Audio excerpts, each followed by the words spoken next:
आज मैं ये साबित कर दूंगा कि स्पेस मिशन जैसे कि चंद्रयान और अपोलो साइंस के प्यार की वजह से बिल्कुल नहीं किए गए। तो चलिए गहराई में चलते हैं इस टॉपिक के और खोजते हैं कुछ और अनमोल मोती।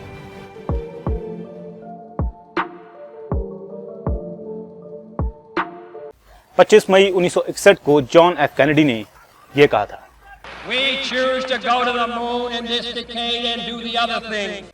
तो कैनेडी ने ऐसा क्यों कहा कि वो चांद पर जाएंगे? क्या उन्हें साइंस से बहुत सारा प्यार था, इसीलिए वो 256 बिलियन डॉलर्स इस मिशन पर लगाने को तैयार हो गए? इतनी बड़ी रकम तो क्या साइंस के लिए सरकार 2 रुपए ना खर्च करे। आज तक सरकार ने जिन भी साइंस प्रोजेक्ट्स में पैसा लगाया है वो सिर्फ एक ही कारण से लगाया है, पॉलिटिकल कारण, और ज्यादा पावर पाने के लिए, दूसरे देशों से खुद को और ज्यादा पावरफुल दिखाने के लिए, ऐसी पावर जो जंग में काम आए। तो मुद्दा यहाँ पावर का है, साइंस का नहीं। साइंस को सिर्फ एक औजार की तरह इस्तेमाल किया जाता है। अमेरिका चांद पर गया क्यों? क्योंकि उस समय अमेरिका और रशिया के बीच एक कोल्ड वॉर चल रही थी कि कौन स्पेस रेस में आगे निकलता है। रशिया स्पेस रेस में आगे निकल भी चुका था, सबसे पहले इंसान को अंतरिक्ष में भेजकर, पर बाद में अमेरिका ने स्पीड पकड़ी और पहले इंसान को चांद पर भेज दिया। और इसी से दूसरे देशों में भी दौड़ शुरू हुई स्पेस में जाने की, क्योंकि अगर जल सेना हो सकती है, हवाई सेना हो सकती है, तो स्पेस सेना क्यों नहीं हो सकती? तो इसलिए सारे देश स्पेस में अपनी जानकारी बढ़ाना चाहते हैं, क्योंकि कोई पता नहीं फ्यूचर में क्या हो जाए। जब हवाई जहाज बनाया गया तो उसका विकास तेजी से इसलिए हो पाया क्योंकि सेना उसे लड़ाकू जहाज के लिए इस्तेमाल करना चाहती थी, और हवाई जहाज बनने के सिर्फ 43 साल बाद ही एटॉमिक बम एयरप्लेन से गिरा दिया गया। इतने कम समय में ये सब कुछ हुआ क्योंकि जंग की मोटिवेशन के बिना इतने कम समय में ये सब कुछ हो ही नहीं सकता था। कुछ लोगों को लगता है कि कंप्यूटर साइंस से प्यार की वजह से बनाए गए थे। जी नहीं, दुनिया का सबसे पहला प्रोग्रामेबल कंप्यूटर ENIAC जंग में सेना की मदद करने के लिए बनाया गया था। सेना इन कंप्यूटर्स का इस्तेमाल तोप के गोलों की ट्रैजेक्टरी जानने के लिए करती थी, मतलब कि ये जानने के लिए करती थी कि दागने के बाद तोप के गोले कहाँ जाकर गिरेंगे। और इंटरनेट का आविष्कार भी उसे मिलिट्री में यूज करने के लिए ही किया गया था। एडवांस्ड रिसर्च प्रोजेक्ट एजेंसी, जिसे कि शॉर्ट में ARPA भी कहा जाता है, यूएस मिलिट्री के डिफेंस डिपार्टमेंट की एक शाखा थी। ARPA ने यूएस मिलिट्री के लिए कंप्यूटर्स का पहला नेटवर्क बनाया, जिसे ARPANET कहा गया। इसके बाद इसी ARPANET ने इंटरनेट का रूप ले लिया और पूरी दुनिया में फैल गया। एक और टेक्नोलॉजी जो पूरी दुनिया में मिलिट्री से फैली है वो है GPS। 1950 में यूएस मिलिट्री कोशिश कर रही थी अपनी बैलिस्टिक मिसाइल सबमरीन्स के लिए लोकेशन डेटा प्रोवाइड करवाने की, और यूएस मिलिट्री की इसी कोशिश से आविष्कार हुआ GPS का। इसके बाद में पूरी दुनिया के लिए फ्री कर दिया गया और पहला GPS इनेबल्ड फोन 2004 में मार्केट में आया। जीप्स, जिन्हें के आजकल हम रोड्स पर देखते हैं, वो भी मिलिट्री की ही इन्वेंशन है। ऐसे ही मिलिट्री की कुछ और इन्वेंशंस हैं, nuclear energy, super glue, walkie talkie, duct tape, Boeing 747, aviator sunglasses, electric razors, disposable sanitary pads, bug spray, microwave oven और भी बहुत सारी, जिनकी गिनती करते करते हम थक जाएंगे। अगर हम इतिहास उठाकर देखें तो इंसान सिर्फ एक चीज से सबसे ज्यादा मोटिवेट होता है कुछ करने के लिए, और वो है दूसरों से ज्यादा ताकतवर बनना, पावरफुल बनना। इंसानी इतिहास में आज तक जो कुछ भी हुआ है, जितनी भी बड़ी बड़ी लड़ाइयां हुई हैं, वो सिर्फ इसी पावर की भूख की वजह से हुई हैं। सिर्फ इंसानी इतिहास ही नहीं, अगर आप एवोल्यूशनरी इतिहास भी उठाकर देख लो तो जीवों का एवोल्यूशन सिर्फ दूसरे जीवों से ज्यादा ताकतवर बनने के लिए ही होता है। जो ज्यादा ताकतवर होता है वो बच जाता है और बाकी खत्म हो जाते हैं। जीवों की यही जंग एवोल्यूशन का आधार है। दूसरे शब्दों में हम कह सकते हैं कि जीवों की इसी जंग ने अलग अलग जीवों को पैदा किया है, जिसमें इंसान भी शामिल है। जीवों की इसी जंग ने उन्हें तरह तरह के हथियार दिए, जैसे पंजे, दांत, जहर, और डिफेंस के लिए कुछ जीवों ने स्पीड का सहारा लिया, कुछ ने कैमोफ्लेज का और कुछ ने ग्लाइडिंग का। आजकल यही सारे हथियार सभी देशों की मिलिट्री यूज करती है, और इंसान में सबसे बड़े हथियार, बड़े दिमाग का विकास हुआ। आप नेचर में सभी जीवों को ध्यान से देखो, सभी हथियारों से भरे पड़े हैं। यहाँ तक के पेड़ पौधे भी, किसी में कांटे हैं, किसी में जहर। पिचर प्लांट जैसा पौधा तो शिकार तक करता है। इन पौधों ने जाल बिछा रखा है जिंदा जीवों को पकड़ने के लिए। कुछ पिचर प्लांट्स तो चूहों और चिड़ियों तक का शिकार करते हैं। तो आप नेचर में किसी भी जीव को देख लो, सब हथियारों से भरे पड़े हैं। नेचर में एक जंग छिड़ी हुई है और हम सभी नेचर में चल रही इसी जंग से पैदा हुए हैं। और जब इंसान इस जंग में जीत गया, दूसरे सारे जीवों से ऊपर हो गया, तब इंसानों में आपस में ही जंग शुरू हो गई। इसी जंग से आविष्कार हुआ अलग अलग टेक्नोलॉजीज़ का।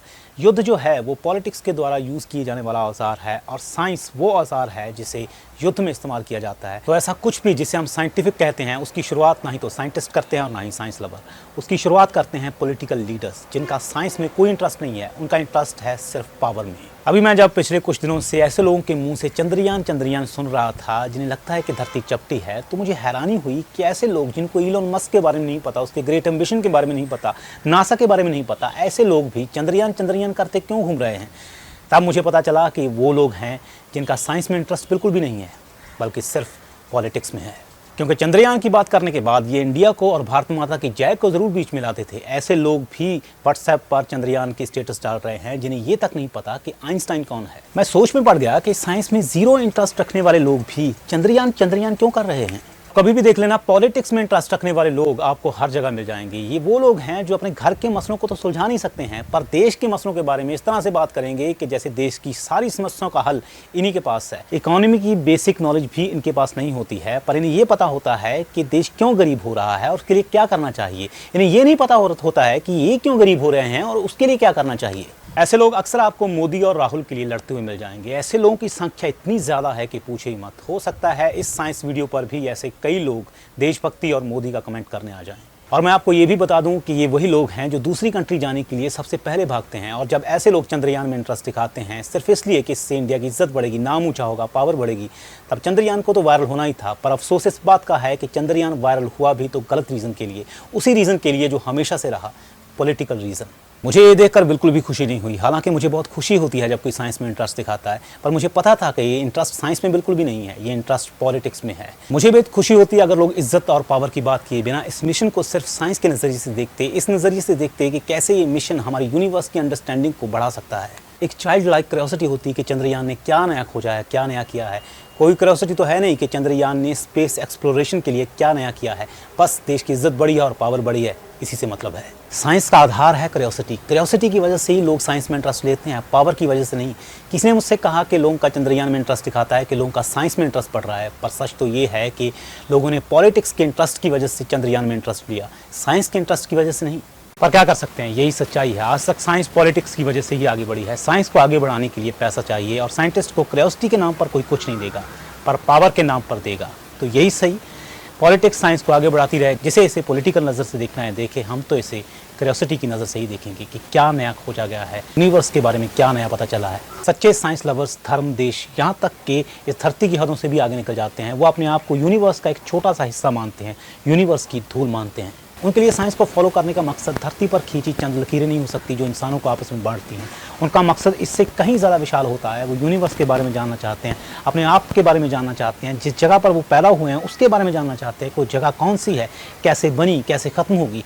तो उनका मकसद इससे कहीं ज़्यादा विशाल होता है। ये क्यूरियोसिटी उन्हें साइंस की तरफ आकर्षित करती है, ना कि इज्जत, पावर और दिखावा। सच्चे साइंस लवर्स इन सारी चीज़ों से कहीं ज़्यादा ऊपर उठ जाते हैं कि उन्हें ये सारी चीज़ें बहुत ही मामूली लगती हैं। वो जिस जगह पर खड़े होकर जिस विशाल लेंस से दुनिया को देखते हैं, उन्हें ये सारी चीज़ें ऐसी लगती हैं जैसे चींटियों का खेल हो। जो लोग असल में साइंस को फॉलो करते हैं उन्हें सभी जगह हो रही डिस्कवरी पर खुशी होती है, चाहे वो किसी भी देश में हो रही हो, ना कि सिर्फ खबरों में कुछ चीज़ों को सुनकर वो एक्साइटेड हो जाते हैं। और जो लोग सिर्फ चंद्रयान को खबरों में सुनकर इंटरेस्ट दिखाते हैं वो सिर्फ ट्रेंड में रहने की कोशिश करते हैं। उन्हें ऐसा लगता है कि वो दिखा सके लोगों को कि उन्हें सारी चीज़ों के बारे में पता है, पार्टी में, शादी में इस बारे में बात कर सकें कि आपको पता है चंद्रयान के बारे में, इंडिया ना सारे देशों की वाट लगा देगा, ऐसी बातें कर सकें। चलिए कोई बात नहीं, साइंस और पॉलिटिक्स का रिश्ता तो हमेशा से ऐसा ही था, हमेशा ऐसा ही रहेगा। आप इस बारे में क्या सोचते हैं कमेंट सेक्शन में ज़रूर बताइएगा। मिलते हैं अगली वीडियो में।